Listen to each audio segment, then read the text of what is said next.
Hey guys, this is Gabe Dimock from the Baseball Rebellion, and today I'm going to do a breakdown of Addison Russell. So you may have seen breakdowns of him on our site before, and I just wanted to update that because he has made some changes. So JK did a breakdown of him a while back when he was a top 5 prospect, and talked about his swing and some things he liked, some things he didn't like.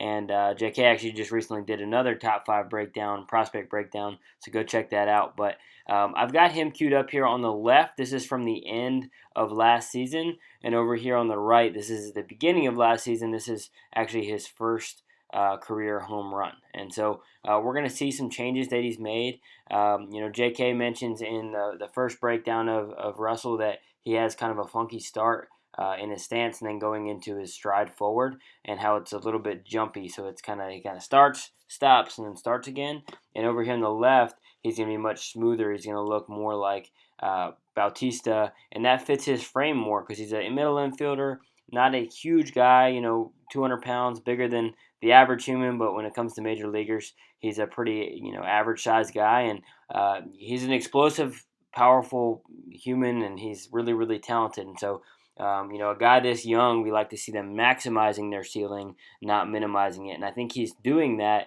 Where over here on the right, when he had that initial stride, he was good, he was okay, but there was a lower ceiling, I think, and he's talked about feeling like he has more power with this leg kick over here on the left, and I was excited to see it, and so I wanted to highlight some of those things and update that. So let's start over here on the right. Let's start with early Addison Russell, early Major League Addison Russell, and so you're going to see how his back leg, and he's just kind of picked up his foot.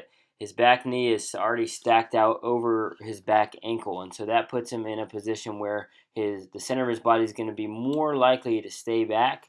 And as you know, if you've read our articles, we want some movement forward. Now, we want it to be controlled, but we want some movement forward with the body. Okay, now even over here on the right, he does do that some. So you're going to see as he goes, he's going to touch his toe down right here, and he really hasn't gone anywhere. So that's the starting and stopping that I'm talking about. So his knee is still back over that back ankle there, and his center really hasn't moved. He's really just stuck his leg out. Now from there, he does start again. He actually picks up his foot again, and he does move forward some and gets to a decent position to where his back knee has moved now. His hips are open from his shoulder, so he lands a little too straight on his front leg, in my opinion, a little closed on his front foot. But he does move. Okay, but what I want you to really see here, and I'm gonna play this a little more fluidly here now. So this is as he starts right here. So he's gonna start right here. So he starts, stops, and then starts again.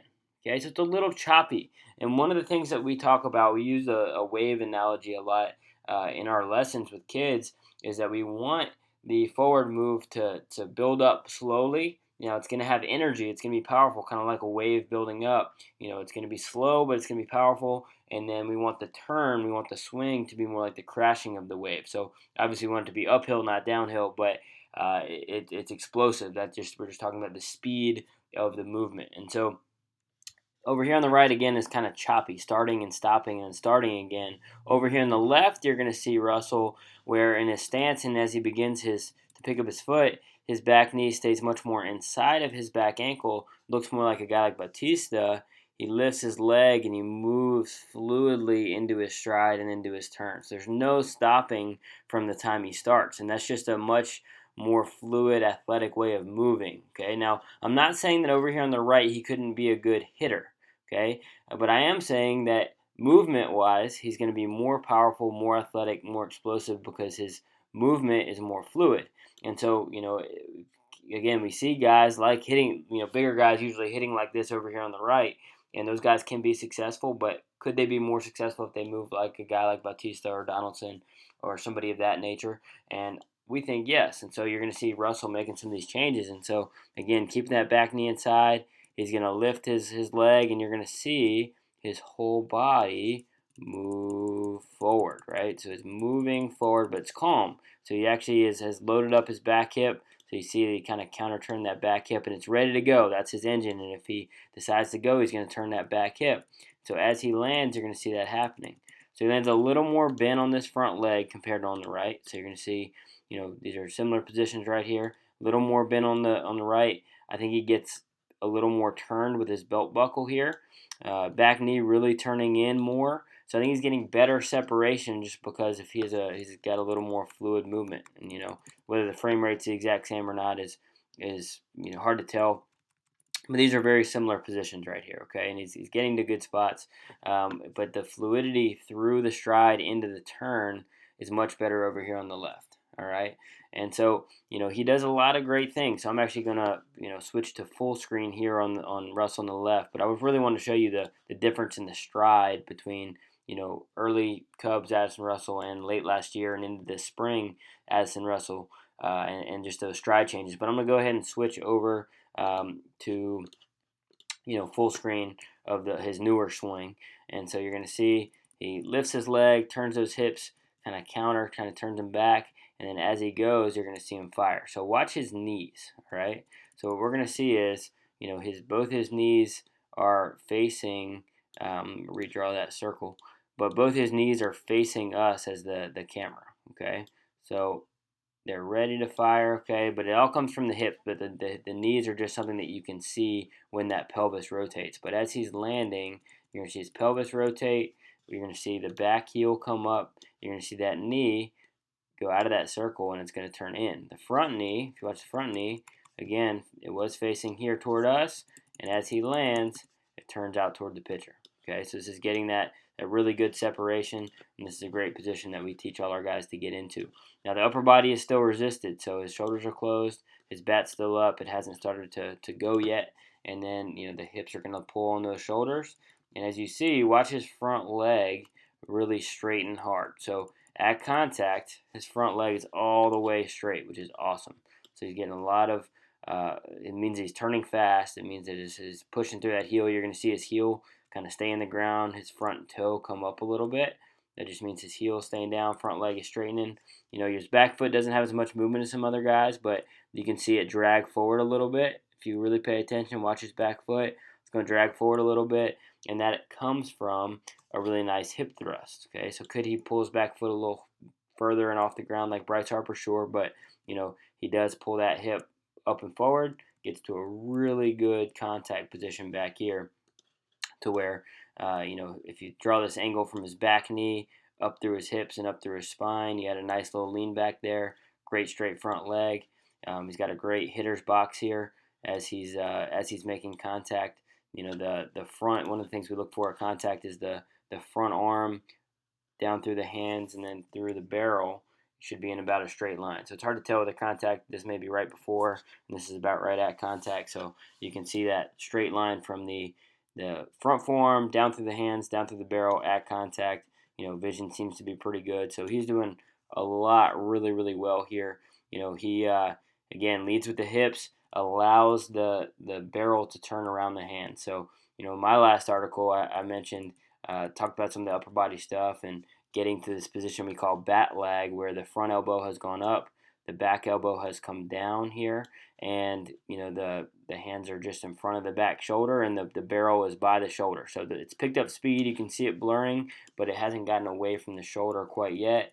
And now through this phase, as he thrusts his back hip up and forward, okay, as he thrusts his back hip up and forward, you're going to see the barrel release away from the shoulder and come up through the ball. So this is allowing the barrel to turn around his hand so that at contact, again, he gets his barrel in line with his front forearm. If you push your hands out, all you're going to do is slide the barrel back in relation to the front forearm. He allows his barrel to turn, and part of the action that allows that to happen is just that he unhinges his wrist to let the barrel come away from his shoulder.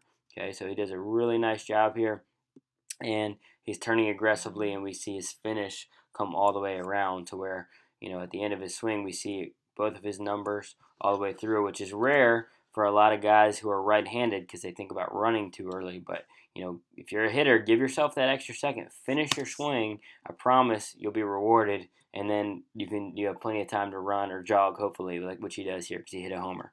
All right, so, one more time I'm going to play this fluidly from the beginning, and I'm gonna slow-mo it, but I'm not going to stop it from beginning to end. All right, and this is going to give you, again, a feel for the fluidity with which he moves forward from his leg kick into his landing and into his turn. Okay, so he's going to lift, back knee stays inside, moving forward, landing, hips, shoulders, barrel, and then he finishes all the way through. Okay, I have one more view for you from the front side. Okay, just to where you can see some of these same things. So he's lifting, plenty of time. You can see the arm of the pitcher right here. You can see the arm come out right here on the bottom left of the screen. So this is when he's releasing it. So think about how much earlier he's starting. So he's starting well before the pitcher releases it. So he's just reading the pitch calmly with his leg in the air, allowing himself to move forward, right? So he's gonna kind of lead with those hips. And as he goes and decides it's a good pitch to swing at, you're gonna see him really turn that pelvis open. You can see, when he lands right about here, you can see that back heel's off the ground. You can see his knee has started to turn open. His hips have started to turn. You start to see more of his belt buckle, but the barrel is still up and resisted. Okay, and then from there, the swing really just flows because the hips have led, the shoulders can now come, and you can really see the barrel turn upward around the hands. So the barrel turns upward around the hands in front of the catcher's mitt. You see the barrel is below the ball right here. Here's the ball, here's the barrel coming up through it, and he smashes this ball over the center field fence.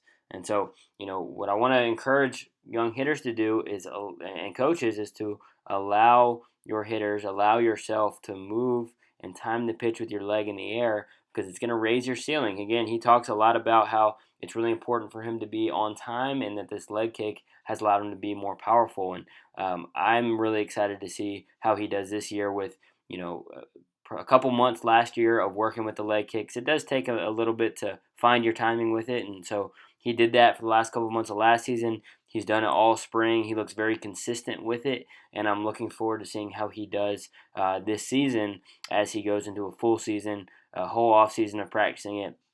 I think he's going to have a phenomenal year. And, when you compare him to a teammate like Baez, Baez is a guy who could probably afford to tone some things down sometimes, whereas Russell, was pretty toned down, pretty consistent, but he didn't have maybe as high of a ceiling. And so I like to see him being more aggressive and finding that optimal spot for him. Whereas if Baez could tone it down and look a little more like Russell does now, I think he could be, they could be a middle infield combo that hits for, maybe sets some records for power, but also has some good average and some doubles and things like that. So I'm really excited about the Cubs this year again, and I hope you enjoyed this breakdown. Let me know if you guys have any comments or questions. And obviously he's made some big changes, and you can go online and find some of his thoughts about it. So it's pretty cool to hear him talk about hitting and talk about lifting his leg and how it's helping him get more power. Thanks for watching, guys.